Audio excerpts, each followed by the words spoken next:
시청자 여러분 안녕하십니까? 장애주식 투자 설명서 정유리입니다. 최근 들어서 주식 시장이 대외적인 변수에 따라 출렁이고 있습니다. 브렉시트 우려 때문에 시장 참 힘들다라는 얘기를 많이 하는데요. 오히려 이럴 때 장애주식에 투자하신 분들은 강한 상승세를 보여주면서 좋은 수익률 가지고 가고 계십니다. 아니 어떻게 이런 상황 속에서 수익을 보는지 궁금하시다고요? 저희와 함께 하시면서 장애주식 시장에 대한 정보 얻어가시는 건 어떨까요? 또 오늘 1시간 같은 30분을 꾸며주신 두 분 초대를 했습니다. 함께 만나보도록 하겠습니다. 시원투자자분 최순현 대리, 장영찬 과장님 나오셨어요. 안녕하세요. 안녕하십니까. 최순현 대리님, 오늘 처음으로 장애주식 투자 설명서 찾아주셨는데 우리 시청자분들께 인사 말씀 전해주실까요? 네, 안녕하세요. 네, 시원투자자문의 최순현 대리라고 합니다. 오늘 처음으로 시청자분들을 이렇게 만나게 되었는데요. 오늘 좋은 정보 준비했으니까 많이 기대해 주시기 바랍니다. 최순현 대리가 여러분들에게 드리기 위해서 준비한 정보 잠시 후에 들어보도록 하겠고요. 장외주식 시장에 대한 이야기 하나 좀 여쭤보도록 해야 될 것 같아요. 과장님, 네. 장외주식 투자를 한다면 대외적인 변수에서 상대적으로 영향을 덜 받는다라고 했는데 네. 장외주식 투자를 할 때 우리가 주의해야 되는 부분이 분명히 있을 것 같아요. 네네. 일단 기본적으로 장외 주식은 그 일반적인 어떤 장내 주식은 블랙시트나 이런 거에 영향을 좀 바로바로 받는 경향이 있지만 장외 주식은 이 거시적인 변수나 산업적인 변수에는 좀 이게 둔감한 측면이 있고 기업적인 어떤 직접적인 기업의 어떤 리스크에는 반응을 좀 크게 보이는 측면이 있다는 게 그게 좀 특징이라고 볼 수 있습니다. 대외적인 변수에는 상대적으로 영향을 받지 않지만 기업 내부적인 부분이 위험일 수 있다라는 말씀이셨습니다. 자, 그렇다면 오늘 준비하신 정보 또 어떤 회사들인지 하나하나 들어보도록 해야 될 것 같네요. 자, 일단 우리가 오늘 상장한 기업이 있습니다. 아렌투 테크놀로지였는데 혹독한 신고식을 치렀습니다. 자세한 내용 전해주시죠. 예. 오늘 아렌투 테크놀로지가 상장을 했습니다. 먼저 과거를 살펴보면은 기관 수요예측 경쟁률이 570대 1을 기록했고 개인 청약 경쟁률이 1443대 1을 기록하면서 굉장히 높은 경쟁률을 보였습니다. 공모 물량이 채 40억 원도 되지 않아서 공급 부족 현상 때문인 것도 있는 것 같아요. 근데 무엇보다도 코넥스에서 코스닥으로 이전 상장할 때 공모가와 기준가가 다른 현상이 발생을 합니다. 그래서 기준가가 7,000원 정도에 형성이 되었고, 거기에서 시초가가 많이 뜬 시초가는 12,500원에 형성이 되면서 시초가 수익률은 116%를 기록했습니다. 하지만 매도 물량이 많아지면서 종가는 8,750원으로 마감을 했고요. 그래서 종가 기준으로 수익률은 50%를 달성을 했습니다. 네, 아렌투 테크놀로지 오늘 상장을 했는데 하한가로 거래를 마쳤습니다. 하지만 공모가 대비 상장 이후의 상황을 확인해 본다면 시초가는 116%, 종가 기준으로는 50%의 수익률을 가지고 갈 수 있었다라는 말씀이었는데요. 바로 이런 부분이 장외주식 투자의 매력이 아닐까라는 생각을 해봅니다. 자, 이어서 우리가 청약 결과 좋은 모습들을 보여줬던 기업들이 있어요. 하나하나 확인을 해봐야 될 것 같은데 먼저 녹십자 랩셀부터 전해주실까요? 네. 녹십자 랩셀은 청약 증거금으로 2조 9천억 원이 몰리면서 굉장히 좋은 모습을 보여줬습니다. 경쟁률로 따지면 800대 1이었는데요. 기관과 일반 투자자 모두에게서 높은 인기를 실감할 수 있었습니다. 장외가가 현재 4만 5천 원 수준인데 공모가가 18,500원이어서 상장 이후에도 좋은 주가 흐름을 기대해봐도 될 것 같습니다. 네, 이어서 ST팜의 청약 결과 들어보도록 하겠습니다. 이 회사는 어땠나요? 네, ST팜도 상장 일정을 다루면서 높은 공모주 청약률을 보였는데요. 청약 증거금으로 3조 2천억 원이 몰렸고 청약 경쟁률은 237대 1이었습니다. 녹십자 랩셀 대비 공모 규모가 3배 이상이었기 때문에 개인 투자자들 사이에서는 경쟁률이 낮았던 것으로 보이는데요. 하지만 ST팜 자체의 본업이라고 할 수 있는 원료의약품이 순항하고 있고 신약 개발을 지금 추가적으로 하고 있기 때문에 본업과 신사업에서 좋은 모습을 보여줄 것이라고 생각이 됩니다. 그리고 지배구조 수혜에 위치해 있기 때문에 지배구조 수혜도 받을 수 있을 것으로 예상되어서 상장 이후 좋은 주가 흐름이 예상이 됩니다. 네, 800대 1을 보여줬던 녹십자 랩셀 그리고 ST팜은 237대 1이었지만 공모 규모가 워낙 컸었다라는 말씀이셨습니다. 일단 뭐 우리가 샌드위치라고 말도 하는데 해성 DS는 상대적으로 좀 자금이 덜 들어갔던 건 아닐까라는 생각이 들어요. 어땠나요? 네, 맞습니다. 해성 DS는 이 ST팜과 녹십자 랩셀 사이에서 고군분투하고 있는데요. 그 수요 예측 결과가 나름 좋았었는데 청약 결과도 이렇게 선방을 했다고 봅니다.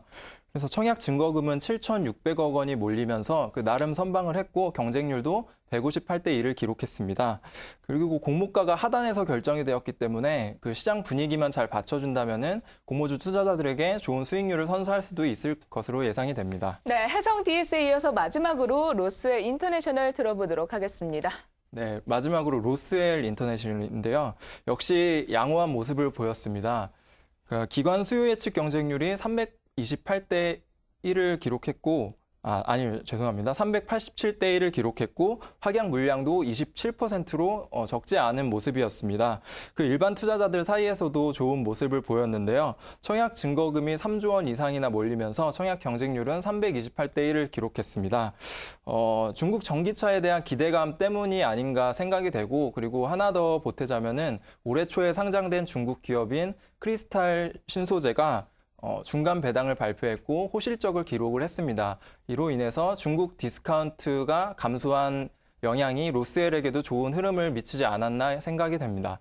네, 로스웰 같은 경우는 기관 수요 예측 결과가 387대 1이었고 또 개인 수요 예측 결과 경쟁률이 328대 1이었다라는 말씀이셨죠?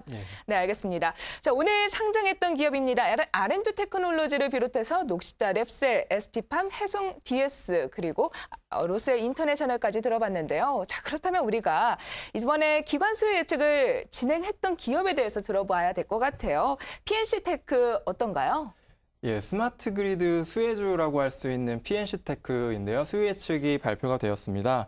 그 1분기 실적은 좋지가 않았었지만 그 현재 전년 매출과 비슷한 220억 원의 수주 잔고가 쌓여 있다는 점이 있고, 그리고 2분기 실적이 1분기 대비 굉장히 급성장할 것이라는 예상이 있었습니다.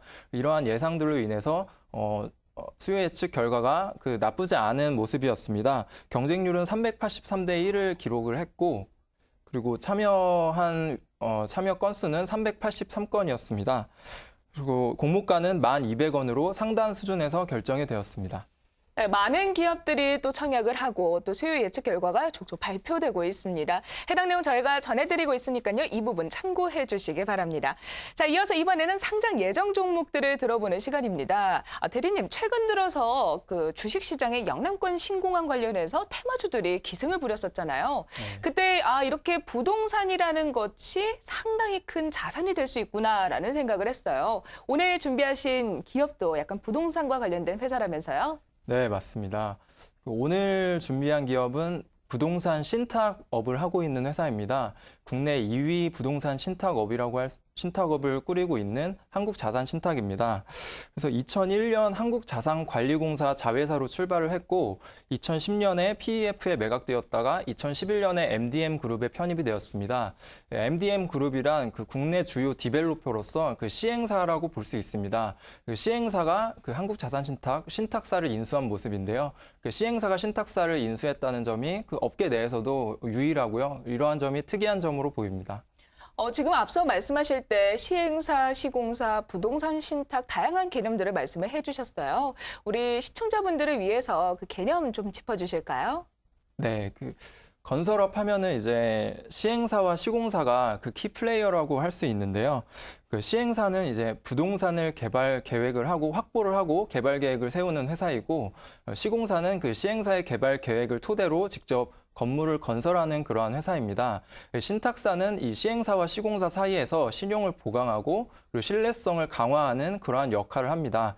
예를 들면은 신탁사에 분양 대금을 이렇게 맡겨서 분양 유용 사태를 방지한다던가, 아니면은 그 시행사나 시공사가 도산할 경우에 부동산 신탁 재산을 보호하는 기능을 하기도 합니다. 그리고 이해 관계자 간에 분쟁이 일어났을 때 그 분쟁을 조정해주는 역할을 하기도 합니다. 우리가 흔히 생각을 할 때 부동산 개발 사업이 투명하지 못하다는 부분이 상당히 부담일 수 있을 것 같은데 이런 신뢰도를 강화하고 또 신용도를 보장해준다라는 말씀이신 것 같아요. 자, 그렇다면은 이 사업의 성장성은 어떤지 짚어봐야 될 것 같아요. 네, 성장성은 높은 편입니다. 그래서 지금 그 전체 부동산 신탁사의 수주액을 살펴보면요. 그 2011년에 3,259억 원이었었는데 2015년에는 8,283억 원으로 급격한 성장을 이루었습니다. 특이할 만한 점은 전체 건축 수주액이 2011년부터 2013년까지는 약 10조 원 정도 빠지면서 그 하락 추세였는데요. 부동산 건설 경기가. 그럼에도 불구하고 부동산 신탁사 수주액은 소폭 증가하는 모습을 보였습니다. 이렇게 부동산 신탁업이 꾸준히 성장한 이유는 그 부동산 신탁사의 신용 보관 기능에 대한 수요가 확대되었기 때문입니다. 그리고 2013년 이후부터는 부동산 건설 경기가 살아나면서 바닥을 치고 부동산 신탁사도 덩달아서 살아나고 있는 추세입니다. 네, 부동산 신탁업이 전체적으로 파이가 커지고 있는 추세다라는 말씀 전해주셨어요. 자, 그런데 한국 자산 신탁만의 강점이 뭔지 또 짚어봐야 될 것 같습니다. 네.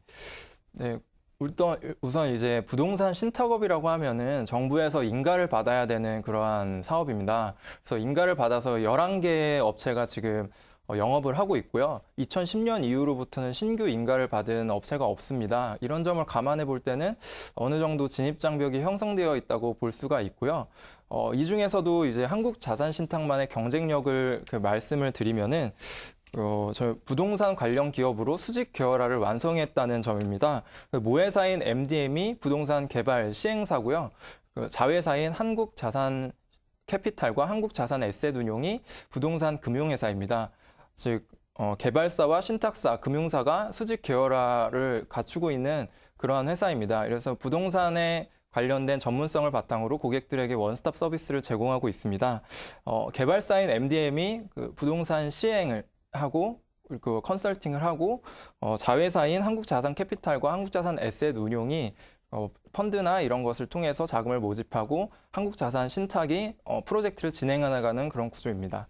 정부의 허가를 받아야 되기 때문에 일단 진입장벽이 높다라는 말씀과 함께 계열사 간의 시너지 효과가 있을 거다라는 말씀이셨어요. 자, 그렇다면 실제적으로 이 실적 어떻게 발표됐나요? 2013년에는 실적이 지금처럼은 좋지 않았는데요. 403억 원이었습니다. 매출액이 403억 원이었는데 2014년, 15년을 지나면서 954억 원까지 급성장한 모습입니다. 이는 연평균 54%씩 성장을 한 수치고요.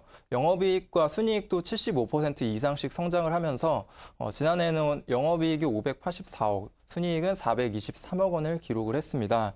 올해 1분기도 이러한 성장세를 이어가고 있는데요. 올해 초만 하더라도 주택 공급 과잉 이슈로 건설 경기가 꺾이는 게 아니냐라는 그러한 우려감이 있었는데 아직까지 견조한 상황이고요. 이에 따라서 올해 실적도 한국자산신탁 실적도 성장할 것으로 보입니다. 네, 한국 자산 신탁 성장이 기대된다라는 말씀이셨는데, 자, 그렇다면 가격적으로는 얼마나 매력 있는지 짚어보고 싶어요. 네, 가격 공모가 밴드를 살펴보면은 9,100원에서 1,300원입니다. 시가총액 기준으로 7,700억 원에서 7,800억 원인데요. 증권가에서는 올해 한국자산신탁의 순이익을 700억 원 수준으로 예상을 하고 있고 내년에는 1,000억 원 수준으로 예상을 하고 있습니다. 이를 계산해서 PER을 살펴보면은 올해는 11배에서 12배, 내년에는 7배에서 8배 정도로 추정이 됩니다. 이것은 국내 또 다른 신탁사죠. 코스닥에 상장되어 있는 한국토지신탁과 비슷한 수치인데요.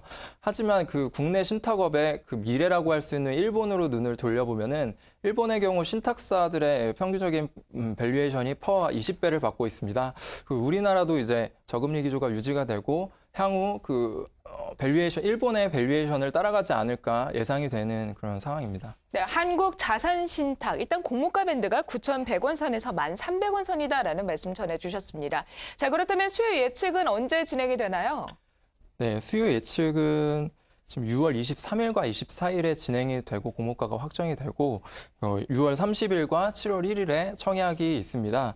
주관사는 대신증권, 신한금융투자, 미래에셋대우이며 교보증권, 유진투자증권, KB투자증권, 한양증권에서 청약이 가능합니다. 상장 예정일은 7월 12일입니다. 네, 7월 12일에 상장이 예정되어 있는 한국자산신탁까지 들어봤습니다. 저희는 IPO 일정 짚어보고 다시 크라우드 펀딩으로 돌아오도록 하겠습니다.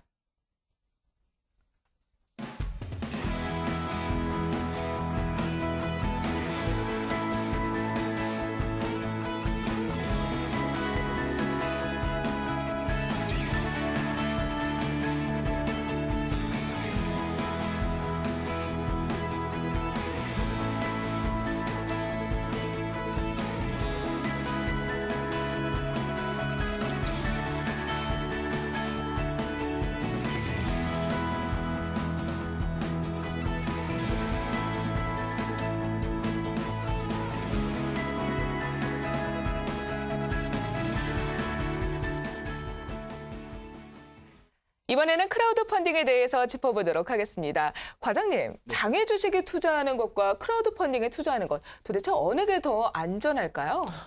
당연히 그 크라우드 펀딩, 대출형 크라우드 펀딩에 투자하시는 게 더 안전하다고 할 수 있습니다. 왜냐하면은 이 A 업체 같은 경우에는 이제 장외 주식을 담보로 한 대출 상품에다가 투자하는 것이고, 장외 주식은 그 담보물에 직접적으로 투자하기 때문에 이 오르락 내리락 거리는 거에 다 포지션이 노출이 되지 않습니까? 근데 이거는 이제 어떤 담보물을 해가지고 이제 결국에는 이제 대출 펀딩이기 때문에 결국에는 이 대출자가 돈을 갚지 않으면은 결국엔 부실이 발생하는 그런 위험만 있을 뿐이지, 네, 그 정도로 요약할 수 있습니다. 상대적으로 안전하다라는 네네. 말씀이셨는데, 네네. 자, 그렇다면 오늘 소개해 주실 대출형 크라우드 펀딩 어떤 건이었나요? 네.